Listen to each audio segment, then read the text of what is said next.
National People's Youth Front (NPYF) East Khasi Hills but Shillong City kan penlang dekat Say No to Drugs Marathon haka arpun trek ujeliu arjapsan haka puar san bajemen step kani ka marathon kadai shibanta ka chingelap ki samnal trekam ga NPYF banong AMU drug kabadairu kum ka chingrakhi ga International Day Against Drug Abuse and Illicit Trafficking ka khusnam pisana gani ki chingeko mare marathon galong.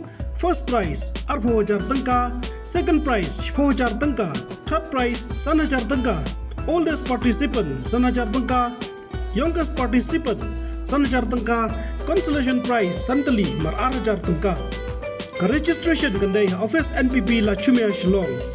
Kani ka marathon kan sedang na office NPP La Chumia Embos, Governor's House, Wards Lake, BGP office, CM's Residence Polo, Laumani, Jingthang Briu, Jayao St. Joseph's, Riyadh Samthia, Sosun, Thambi Joy, Civil Road, but State Central Library. Nakabentak hina iba po katsaus nam, ya kecakapan pendap ke marathon, en sepen lekot no.